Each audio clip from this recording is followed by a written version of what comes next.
when they need it.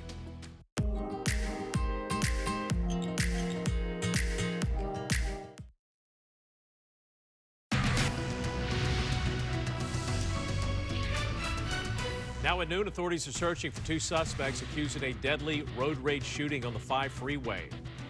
Thanks for joining us for the KTLA 5 News at noon. I'm Glenn Walker. And I'm Lou Parker. That shooting happened during yesterday's busy afternoon rush hour with thousands of drivers stranded on the freeway. Investigators are hoping that some of those motorists might have captured the ordeal on dash cam video. KTLA 5's Corrine Winter live now in Boyle Heights with the latest on the investigation. Corrine? Yeah, Glenn and Lou, part of the 5 freeway turned into a crime scene yesterday following that deadly shooting. Here's video from that incident. A portion of that freeway was shut down as officials conducted that investigation. An incident of road rage. We've learned that the person killed was a man in his 20s. No further details, though, on that individual's identity. Another person is in the hospital.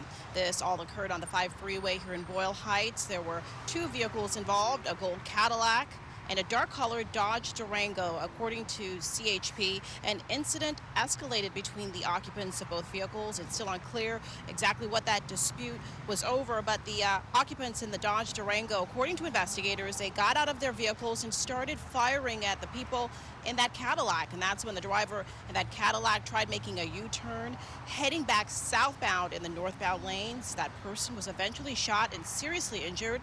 As for the passenger, they were killed. That SUV also crashed into several vehicles, including a white Tesla, which may have been equipped with cameras that could be critical to this investigation and also finding those suspects responsible. Authorities say they're working to recover that possible footage.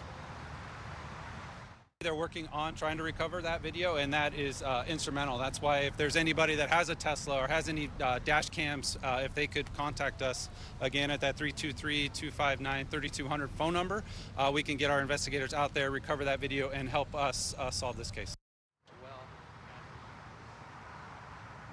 And no new updates at this hour on the investigation, but you just heard from that CHP official. They're hoping that the driver of that Tesla, or really anyone who witnessed the shooting, will immediately contact authorities. It was a very busy time during the evening. So many drivers on the roadways, and it's fortunate that no one else got injured. They say the suspects fired between 5 to 6 rounds on the crowded freeway. That's the very latest here in Boyle Heights. Corrine Winter, KTLA 5 News. All right, thank you, Corrine.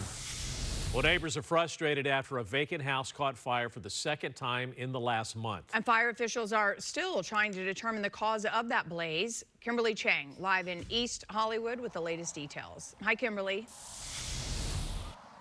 Hi, yes, neighbors tell us this is the second fire at least that's happened at the same property in recent months, and now there's concern in the neighborhood about public safety.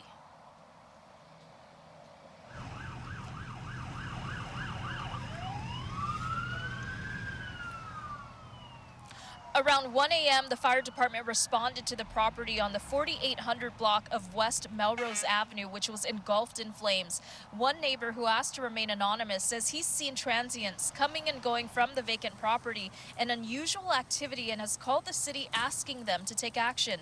Back in June, he says there was a similar fire at the same property, which has been abandoned for months. Fire last night. It was at 1 or 2 in the morning.